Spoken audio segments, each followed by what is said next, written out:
Les Zayd Tahar ont leur portail en face des Zayd Rabah.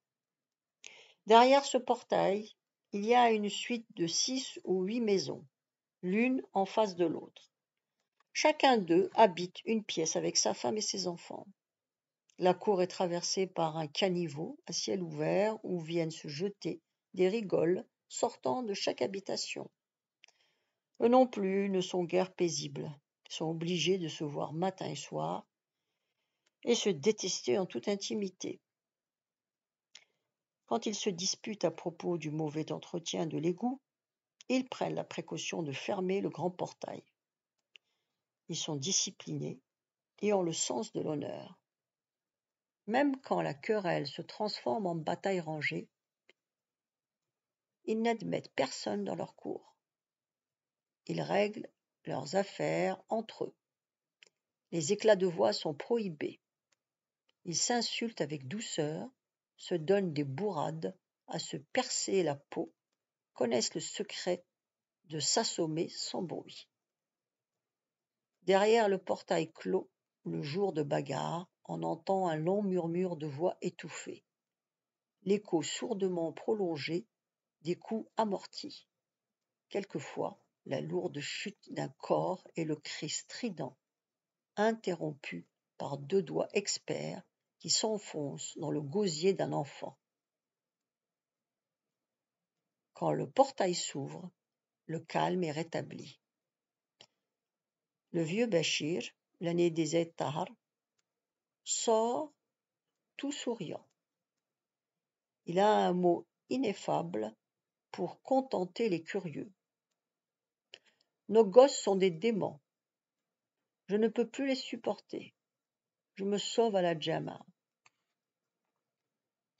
Les Zayd Tahar s'honorent des exploits d'un ancêtre qui autrefois faisait partie d'une bande de voleurs. C'est un titre de noblesse auquel ils tiennent beaucoup. Ils savent qu'il est envié, ce titre, et qu'ils ont des ennemis. C'est pour cela qu'ils sont si réservés et si hypocrites.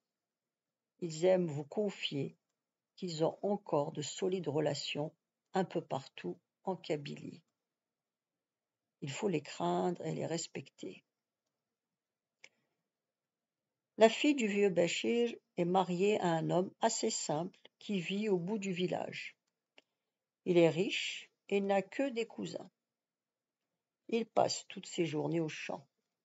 Sa belle-mère est toujours chez lui et le rançonne sans façon. Huile, figues, céréales, tout est scrupuleusement partagé. Il ne s'aperçoit de rien. Son beau-père lui a prouvé maintes fois qu'il ne peut pas trouver de meilleur allié que les Zayd Tahar. On veille sur lui à son insu. Par certaines nuits noires, le gendre est brutalement arraché à son sommeil, lourd par un fracas sur le toit. Il écoute. On lapide sa maison. Plus de doute. Un ennemi inconnu veut l'obliger à sortir et à s'offrir comme cible. Il passe une sale nuit. Le lendemain, Bachir arrive, décomposé par une noble indignation. Beau-fils, je sais que ta demeure a été lapidée cette nuit. Inutile de nier. As-tu des soupçons? Non. Tu es naïf. Tu crois qu'on t'estime dans ce quartier où tu n'as que des jaloux? Laisse-moi faire. Désormais, tu pourras dormir tranquille. Nous veillerons. Bachir veille, en effet, jusqu'au jour où une mauvaise histoire menacera sa fille.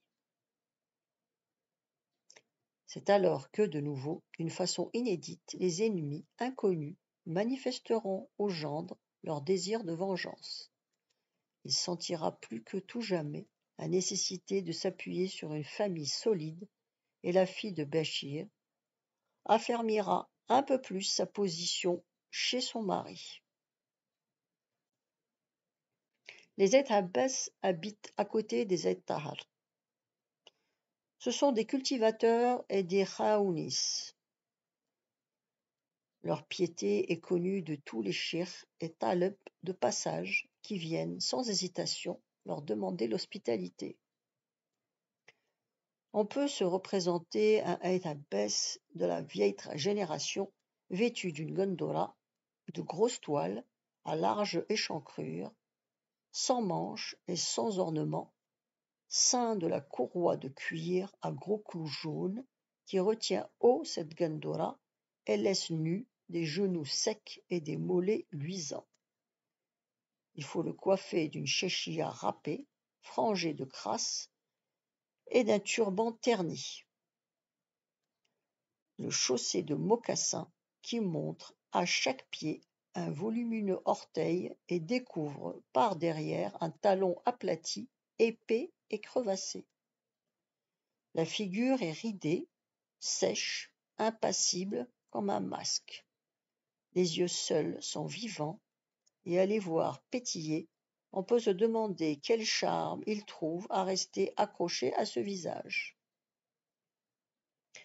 Les Eid Abbès sont les élus du prophète.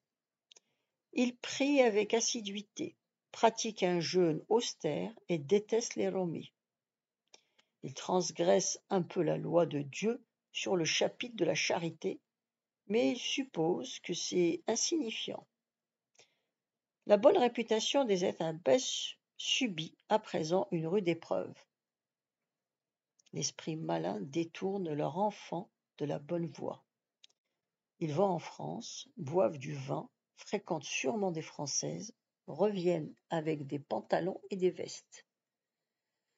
Quelques-uns ne reviennent même pas. Si au moins ils envoyaient de l'argent. Les maisons des Eid Marouf bordent la grande place du village. Ils aiment souligner qu'ils occupent le centre des Nizmen et que par conséquent, tout gravite autour d'eux. Si ingrates soient-elles, les circonstances ne peuvent pas leur ôter une fierté légitime et un dédain absolu pour les autres familles. Ils ont donné 2 amines au village. Ce sont vraiment des têtes. Nous avons tous connu Arab, le dernier amin de la famille. Il était ami de Mohamed Amzian, le grand usurier. Sa femme était très belle et, coïncidence curieuse, pourrait s'appeler Yamina. Yamina pourrait être féminin de Amin. Elle montrait fort bien qu'elle était l'épouse de l'Amin. Les femmes du quartier la supportaient comme un soldat de 2e classe supporte un officier arrogant. Chaque fois qu'elle trouvait l'occasion de se disputer avec une voisine, les polissons savaient qu'elle ferait admirer ses belles cuisses aux spectateurs et ils allaient se poster aux environs. C'était sa façon à elle de montrer sa supériorité. Voyez toutes pourquoi elle m'en veut. Je ne suis pas tordu comme elle.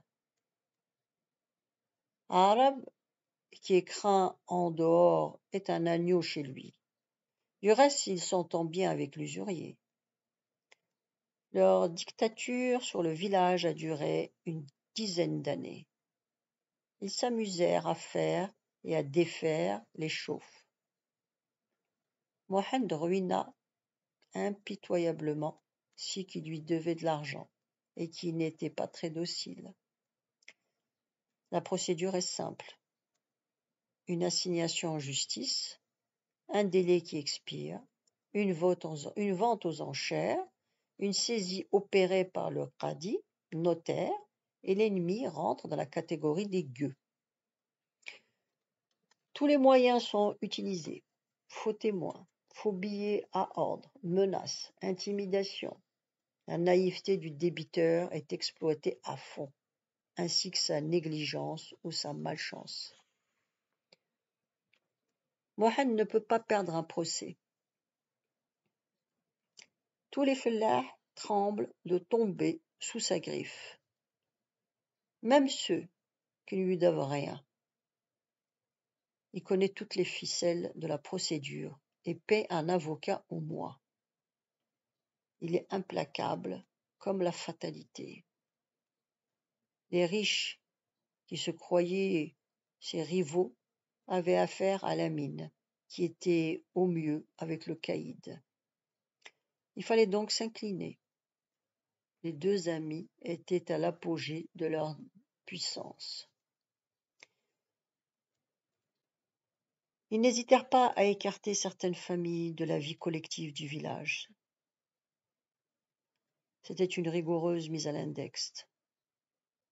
Sous peine d'amende, il était défendu de parler aux membres de ces familles, de leur rendre service, de les aider, de travailler dans leurs champs, d'assister à leurs fêtes et d'enterrer leurs morts. Il restera dans les annales du village qu'un malheureux paria dut faire venir d'un village voisin des hommes pour enterrer son fils. Personne ne put éviter cette lâcheté à Erlensben. Vint le jour où les deux amis se brouillèrent. Lamine fut ruiné et l'usurier mis à l'index. C'était bien leur tour. Actuellement, les Zayd Marouf n'ont ni fortune ni influence, mais ils demeurent insupportables et méchants. On peut aisément nous taxer de fatalisme naïf. C'est que le faible se console toujours en songeant qu'il existe un tout-puissant pour abattre les forts. Il est facile, certes, de se moquer de notre simplicité. Cependant, nous savons bien, nous qui vivons dans nos montagnes, un peu en marge des sociétés policées, nous savons bien que la seule justice qui frappe le méchant et ne faillit jamais n'est pas la justice des hommes. Mais le destin frappe seulement, il ne corrige pas. C'est toujours ainsi. Les coups n'arrivent jamais à l'heure et chacun se croit l'innocente victime des dieux.